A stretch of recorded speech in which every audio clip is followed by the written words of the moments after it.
Hi hello ನಮಸ್ತೆ friends, ನಮ್ಮ YouTube ಚಾನಲ್ನ ಮತ್ತೊಂದು ಹೊಸ ವಿಡಿಯೋಗೆ ನಿಮ್ಮೆಲ್ಲರಿಗೂ ಸ್ವಾಗತ. ಇಂದಿನ ವಿಡಿಯೋದಲ್ಲಿ ಅಮಾವಾಸ್ಯೆ ವಿಶೇಷವಾಗಿ ನಮ್ಮ ಪುಟ್ಟ ಮಗಳ ಕೈಯಿಂದ ಬೈಕ್ ಪೂಜೆ ಮಾಡಿದ ಸುಂದರ ಕ್ಷಣಗಳ ನಿಮ್ಮೊಂದಿಗೆ. ಕುಟುಂಬದೊಂದಿಗೆ ಅಮಾವಾಸ್ಯೆ ವಿಶೇಷ. ಮಗಳ ಕೈಯಿಂದ ಬೈಕ್, ನನ್ನ ಗಾಡಿ ಬೈಕ್ ಪೂಜೆ ಮತ್ತು ಅವಳ ಗಾಡಿ ಸೈಕಲ್ ಪೂಜೆ. ಅಮಾವಾಸ್ಯೆ ದಿನ ದೀಪ ಹಚ್ಚಿ ಲೋಬಾನ ಹಾಕೋದಕ್ಕೆ ಬೆಂಕಿಯನ್ನು ಮಾಡಿ ಹಾಕ್ಕೊಂಡು ಧೂಪವನ್ನು ಹಾಕಿ ನಾವು ಅಮಾವಾಸ್ಯೆ ಪೂಜೆಯನ್ನು ಮಾಡಿದ್ವಿ. ಆ ನಂತರ ಒಂದು ಗಾದಿಯನ್ನು ತೆಗೆದುಕೊಂಡು ಬಂದೆ ನನ್ನ ಹೆಂಡತಿಗೆ. ನಮ್ಮ ಬಂದ್ ಮಾಡು, ಅದಕ್ಕೆ ಕವರನ್ನು ಸೀರೆದು ಕವರನ್ನು ಹಾಕಬೇಕಿತ್ತು. ಬಿಸಿಲಿಗೆ ಒಣ ಹಾಕಿದ್ವಿ, ಭಾಳ ದಿನ ಇಟ್ಟು ಹಾಗೆ ಸುತ್ತಿಟ್ಟಿದ್ವಿ ಅದನ್ನ ಮನೆಯಲ್ಲಿ. ಈಗ ತೆಗೆದು ಬಿಸಿಲಿಗೆ ಒಣ ಹಾಕಿ ನಂತರ ಅದಕ್ಕೆ ಕವರನ್ನು ತೊಳೆದಿದ್ವಿ, ಸೀರೆಯಿಂದ ಮಾಡಿರೋ ಕವರದು.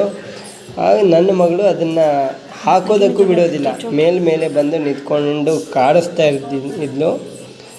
ಕಡೆಗೆ ನಮ್ಮವ್ವ ಈ ಕಡೆ ಹಾಕಿದ್ಲು. ನಂತರ ನಾನು ಆ ಕಡೆ ಹಿಡ್ಕೊಂಡು ಗಾದಿ ಕವರನ್ನು ಹಾಕಿದೆ. ಇವಳು ಆ ಕಡೆಯಿಂದ ಈ ಕಡೆ, ಈ ಕಡೆಯಿಂದ ಆ ಕಡೆ ಓಡ್ತಾನೆ ಇದ್ಲು. ಗಾದಿ ಮೇಲೆ ಹತ್ತೋದು ಜಿಗಿಯೋದು ಮಾಡ್ತಾನೆ ಇದ್ಲು ಪುಟ್ಟಮ್ಮ, ನಮ್ಮ ಕಂದಮ್ಮ. ನನ್ನ ಹೆಂಡತಿಗೆ ಈಗ ಕೈಕಾಲೆಲ್ಲ ಹಿಡಿತಾ ಇರ್ತವೆ ಅಂತ ಹೇಳಿದ್ನವಳು. ಹಾಗಾಗಿ ಗಾದಿಯನ್ನು ತಂದು ಅದಕ್ಕೆ ಕವರನ್ನು ಹಾಕ್ತಾಯಿದ್ವಿ. ಈಗಿನ ವಿಶೇಷವಾಗಿ ಅವರು ಬಹಳ ಸೂಕ್ಷ್ಮದಿಂದ ಇರಬೇಕು ಈಗಿನ ಹಂತದಲ್ಲಿ. ಹಾಗಾಗಿ ಗಾದಿಯನ್ನು ತೆಗೆದುಕೊಂಡು ಬಂದೆ.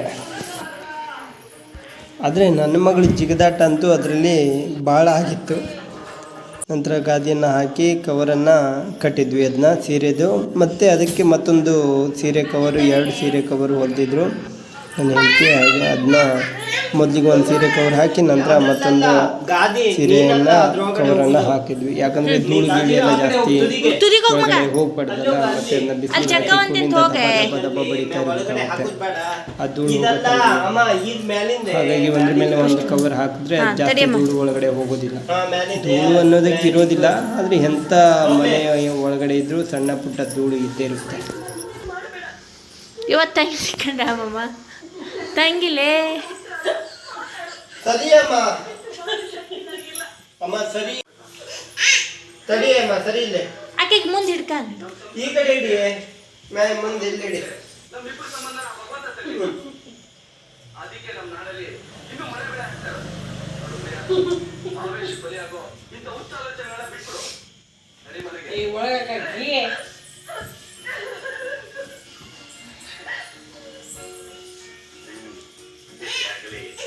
ಅಮ್ಮ ಅದು ಹಚ್ಕೊಳ್ಳೋದಲ್ಲ, ಸರಿ ತಿಂತಿ ಈಗ.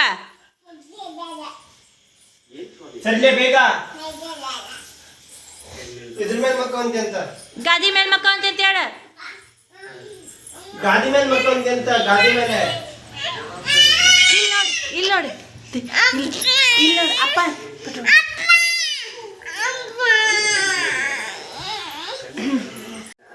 ಮಗಳು ಸಣ್ಣ ಪುಟ್ಟ ಕೀಟ್ಲೆ ಮಾಡ್ತಾ ಮಾಡ್ತಾ ಮಾಡ್ತಾ ಕಡೆಗೆ ನಾವು ನಿಧಾನವಾಗಿ ಹಾಕಿದ್ವಿ ಕವರ್.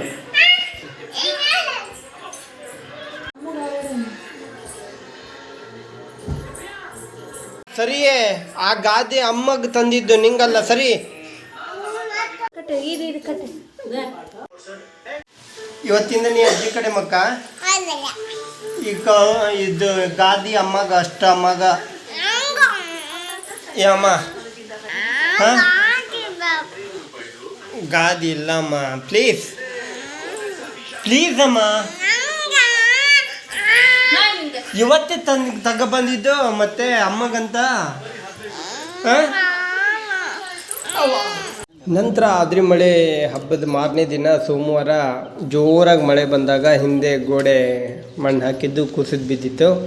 ಅದನ್ನು ಸರಿ ಮಾಡೋದಕ್ಕೆ ನನ್ನ ಹೆಂಡತಿ, ಅಣ್ಣ ಮತ್ತು ನನ್ನ ಹೆಂಡತಿ ಮಾವನ ಮಗ ಅವರು ಬಂದರು. ಅವರು ಬಂದು ಕೆಲಸ ಮಾಡೋದಕ್ಕೆ ರೆಡಿಯಾಗಿ ಕೂತ್ಕೊಂಡಿದ್ರು. ನನ್ನ ಹೆಂಡತಿ ಹಿಂದ್ಗಡೆ ಅಲ್ಲಿ ಒಲೆ ಮೇಲೆ, ಯಾಕಂದರೆ ಗ್ಯಾಸ್ ಮೇಲೆ ನಿಂತ್ಕೊಂಡು ಮಾಡ್ತಾ ಇರಬೇಕಲ್ಲ, ರೊಟ್ಟಿನ ಮಾಡೋಕ್ಕೆ ನಿಂತ್ಕೊಂಡೆ ಭಾಳ ಹೊತ್ತು ನಿಂತ್ಕೊಂಡು ಮಾಡೋಕ್ಕಾಗಲ್ಲ ಅಂತ ಅಂದ್ಕೊಂಡು ಹಿಂದ್ಗಡೆನೇ ನೀರು ಒಲೆ ಕಾಸ್ತಿದ್ವಿ, ಅಲ್ಲಿ ಕೂತ್ಕೊಂಡು ರೊಟ್ಟಿ ಮಾಡ್ತಾಯಿದ್ವಿ. ಇಲ್ಲಿ ನಾನು ವೀಡಿಯೋ ಮಾಡ್ತಾಯಿದ್ದೆ. ವಿಡಿಯೋ ಮಾಡ್ತಾ ಇಲ್ಲಿ ಹಿಂದ್ಗಡೆ ರೊಟ್ಟಿ ಮಾಡೋದು, ಆ ಕಡೆ ಗೋಡೆ ಬಿದ್ದಿರೋದು, ಮಣ್ಣೆಲ್ಲ ಕೊದ್ದು ಬಿದ್ದಿರೋದು ಎಲ್ಲ ಕಲ್ಲಿಗಿಲ್ಲೆಲ್ಲ ತೆಗೆದು ಚೆಂದಾಗಿ ಪಾಯ ಹೊಡೆಯೋದಕ್ಕೆ ಅಲ್ಲಿ ರೆಡಿ ಮಾಡ್ತಾಯಿದ್ರು. ಆ ನಂತರ ಮಳೆ ಮಧ್ಯಾಹ್ನ ಮೇಲೆ ಸರಿ ಹೊಡೆಯೋದಕ್ಕೆ ಚಾಲು ಮಾಡ್ತು. ಮಣ್ಣು ಕೆಲಸ ಅಂದರೆ ರಾಡಿ ರಾಡಿ ರಾಡಿ. ಮಳೆ ಇಲ್ಲದೇ ಇದ್ದಾಗಾದರೆ ನಿಧಾನ ಮಣ್ಣಿನ ಮೇಲೆ ಹೋಗ್ಬೋದು. ಮಳೆ ಬಂತು ಅಂದರೆ ಮಣ್ಣು ಅದು ಕೆತ್ತರಾಗ್ಬಿಡುತ್ತೆ. ಅದರಲ್ಲೂ ಕೆಂಪು ಕಲ್ಲು ಜಂಬಿಟ್ಟಿಗೆ ಕಲ್ಲು ಹಿಡ್ಕೊಂಡು ಮಣ್ಣಿನಲ್ಲಿ ನಡೆಸ್ಕೊಂಡು ಹೋಗ್ಬೇಕಂದ್ರೆ ಭಾಳ ಕಷ್ಟ. ಅದರ ತೂಕನೂ ಜಾಸ್ತಿ ಆಗಿಬಿಡುತ್ತೆ. ಹಾಗಾಗಿ ಅದರ ತೂಕನೂ ಜಾಸ್ತಿ ಆಗುತ್ತೆ ಮತ್ತು ಅಲ್ಲಿ ಮಣ್ಣಲ್ಲಿ ನಡೆದಾಡೋಕ್ಕೂ ಕಷ್ಟ ಆಗುತ್ತೆ. ಅದರಲ್ಲೇ ಆಗೋ ಹೀಗೋ ಮಾಡಿ ಒಂದು ಬೆಡ್ಡೊಂದು ಹಾಕ್ಕೊಂಡ್ವಿ. ನಂತರ ಅದನ್ನು ಮುಂದೆ ಕೆಲಸ ನಂತರ ಮಾಡ್ಕೊಳ್ಳೋಕೆ ಬರುತ್ತೆ ಅಂತ ಅಂದ್ಕೊಂಡು ಅಲ್ಲಿಗೆ ಸ್ಟಾಪ್ ಮಾಡಿಬಿಟ್ವಿ. ಮಳೆ ಸಿಕ್ಕಾಪಟ್ಟಿ ಮಳೆ ಹೊಡೆಯೋದಕ್ಕೆ ಚಾಲು ಮಾಡ್ತು.